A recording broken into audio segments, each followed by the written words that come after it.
Old days? This is what they did in the old days. They would have cartridges like this. Okay, it's just a piece of paper. Okay. I'm doing it the wrong way. I There. don't know. I'm still doing it the wrong way. It's complicated. You got to have it the right way so it has the straight edge along the top. I rolls it into, and then to keep it, I roll up the end. The end with the spiky part? Oh, so that is just to roll it up. Now, you have to have... Now, what they used to have is just they'd have a powder horn. And it would be filled with powder. And they'd pour it right into the barrel and they'd count 3 seconds. And then they would put in behind it a little piece of cloth and wrap the ball in that and force it in. And then they'd ram it down like I did with the paper. So they didn't, now they don't They didn't have this. But these were guys that were shooting every day, so they knew exactly, they were very good at it. With me, it's a lot easier to create one of these, and then I have a box that holds about 40 of these. It'd say that, and it was always one fire at a time. You'd fire 3 to 4 shots a minute. It would take 15 to 20 seconds to shoot, to load and shoot. So, like, there's like a little ball bullet, and that's what the gunpowder's for? Yes. Well, the gunpowder, yes. So the gunpowder forces it to bam? Yes. The gunpowder, when the gunpowder is lit on fire, it expands very fast. Like, so it's like baking soda and like something else, like baking soda and vinegar. Yeah. Yes. So what happens is when the spark goes off, there's only one way for it to go down the barrel. Now this is the lock. That's a lock. Stock is the wood, and barrel. That's where you hear lock, stock, and barrel. And what's the metal part for like over there? Okay, well that's what I'll show you right now. What they would do is they would count and know how much to spend. Because I don't know that much about this, I have to actually use a device to measure how much gunpowder I should use. So what I do is I fill this up with gunpowder. And when it gets to the top, that's how much I should use for the cartridge. I pour that into the cartridge. When you close it at the top? And then I just fold it over. And that would be a cartridge, and then I put that in the cartridge box. I don't have the cartridge box right now. So then I would have this, which is the same thing as this. And then when I go to fire, I got to put a little bit on the flint. The flint is a piece of stone right there. I can show you guys right here. This is the flint. And this is just steel. And when the stone runs down the steel, it scrapes off a small piece of metal, which turns into a spark. And then goes into that little... Well, there's gunpowder here. It drops into the gunpowder and lights. Now, when it lights, it expands. There's a little itty-bitty hole in the barrel. Some of that gunpowder goes through that hole and lights the main charge, which is right here. Now, right behind that, right now, I have paper packed in. But normally, what they would do is they would pour in from the powder horn, then they would put a small cloth, and they'd put in the musket ball. And then they would have to ram it, because you have to have it all the way compressed in order for it to fire correctly. So then they ram this in, all the way down, and they push it down, know what you're doing. and then once it's there, I wouldn't want live ammo coming at me while this is going on, to be honest with you. And You always have to have some kind of cover, I guess. if you were good, you could shoot 25 yards. I mean, now they can shoot people 2 miles away with a shot. Of course, yeah. But with this does not have rifling, and it doesn't have a bullet. A bullet, you know, the cone shape actually makes it much more of a correct, like a straight trajectory. Yes, and they have rifling in the barrel so that it spins. Yeah. And because of that, it is 100% more accurate. Than Exactly, because they have the markings inside. Yes. Yeah. So basically, that's why they would have two lines standing across from each other. Because as long as you hit somewhere in that direction, you have. Can you guys move closer? I can only only shoot 25 yards. Wait till you see the white in their eyes. You know? Exactly. I mean, it's. Yeah. And I would still stand behind a tree. It's just me. I don't know. Oh my god. And they did get much more accurate, and they did change this. They changed this into a percussion cap after a few years, where that too in my briefing. Yes. basically, do you know caps and cap guns? Yeah.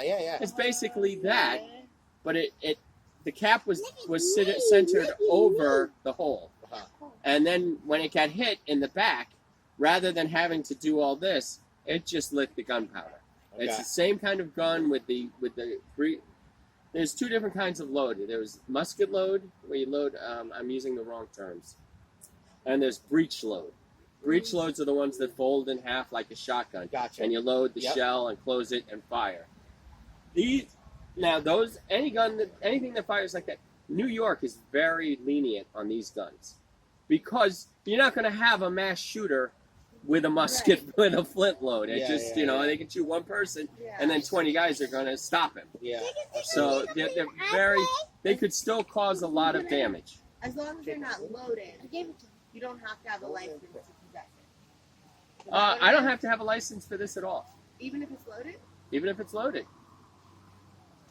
There's because you shouldn't be I walking the personally street don't with care, it. but- I'd have to ask the officer, but I mean I don't have a license. I just had it loaded. Okay, but not with a bullet. Even with a bullet. Okay. I mean the officers, when I walk around with this in New York City, in New Rochelle, Uh-huh. as long as I've got my uniform on, Yeah. they don't care. And Right. they don't care if I walk around without it, as long as I walk up beforehand and say, like for the parade, we just had the Mariano Rivera parade. Yeah. And we were in the parade, and I was Okay. walking around with this. Yeah. And I made sure before I pulled it out of my car that I went to the police officer and Yeah. said, Wait. and still people were like, he's got a gun, he's Right, got a right. gun. Yeah. Well, that's the whole laws with a concealed weapon and all this stuff. Like technically, you could have shotguns. It's not a weapon you can conceal. You The can't weapon, conceal that. yeah. You're letting people know, like, hey, I have, It's front loading, right? That's what it's called, Yeah. front loading. So I have to go back to the brief, because in the brief that I wrote, our argument is we wanted them to be illegal in New York and not illegal under federal law, because it's it has to do with immigration law. But I think I have to go back and read it. I'm sure you're right. It's just I don't think I'm like, the thing is it doesn't matter if it's loaded or not. I mean, the cartridge. What they would do is this cartridge.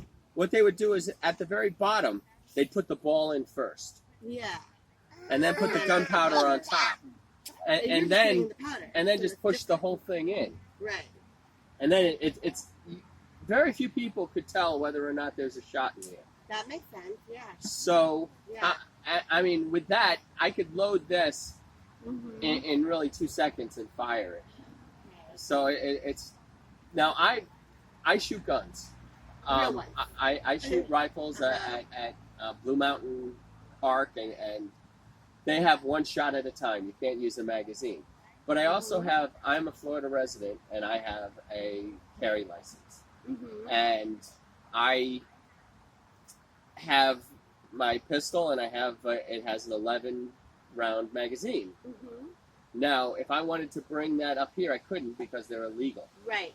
Because you're only, I think, 7 rounds. Okay, I don't know all those. You're only allowed. So I used to shoot upstate with a 50-round clip Mhm. in my 22, and and what people don't realize is a semi-automatic is not an automatic. Mhm. A lot of people don't understand the difference. Basically, any pistol is a semi-automatic. You pull it once, it shoots and advances. The revolver advances to the next thing. So you just pull the trigger again, and it shoots again. You don't have to reload. So this is the only basically unautomatic you'll ever find, where I manually have to. I mean, shotguns also. A lot of them that are breech load, you have to open them and shoot into. But they also have semi-automatic shotguns. So, What's center fire and rim fire? okay, the bullet Don't touch it. actually. Oh, that's the type of ammunition. The ammunition, Mhm. basically, there's the bullet, and then there's the shell casing. And in the back of the shell casing, there's either a center fire primer, which is in the center, and that's the center fire, or the actual the cartridge itself is thin metal, and they actually have the primer built into it. So when they hit that, those are usually smaller rounds. The larger rounds have a small primer in the center, and usually those are reused. They reuse those. People reload them. Most of them, they just, there's lead and everything about it. So most people buy ammunition now, but it used to be very expensive to buy ammunition. So, I mean, I can buy bullets now for 25 cents, and they used to be my big gun, my 30-30. I don't shoot it; it hurts my shoulder. My uncle used to be a big hunter, and he used to go deer hunting. And I have his guns. They're about $7 a shot, and those he would refill himself.